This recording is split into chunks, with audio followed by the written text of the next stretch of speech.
Il ne peut pas y avoir de progrès économique fondé sur des désastres écologiques.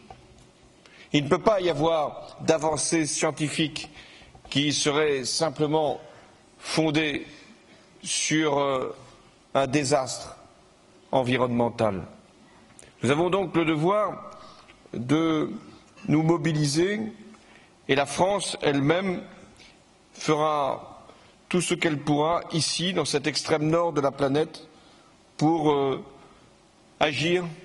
Nous avons reçu 150 contributions sur à peu près 190 pays membres du système des Nations Unies. Ces 150 contributions représentent 90% des émissions de gaz à effet de serre. Nous sommes donc tout près.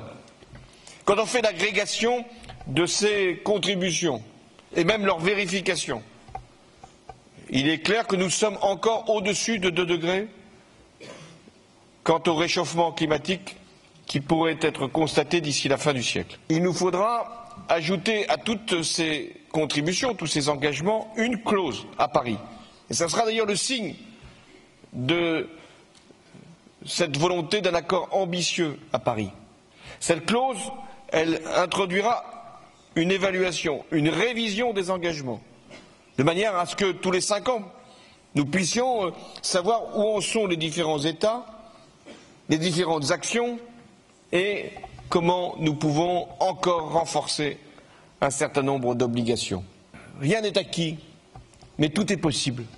Comme dans toute espérance humaine, il y a une part de risque, il y a une part de doute, mais aussi il y a une part de volonté. Il y a celle des chefs d'État et de gouvernement, mais il y a celle des peuples. Et c'est pour ça qu'il est si important de multiplier les communications, les événements, les initiatives, les conférences. Et puis je penserai à ceux qui ne sont pas encore nés, qui ne savent pas encore s'ils seront sur cette planète et qui, finalement, un jour, nous demanderont des comptes. Alors faisons en sorte que nous puissions avoir, au terme de notre existence, la fierté d'avoir réussi non seulement notre vie, mais la vie des autres, la vie de nos enfants, de nos petits-enfants. C'est ce qui s'appelle l'humanité.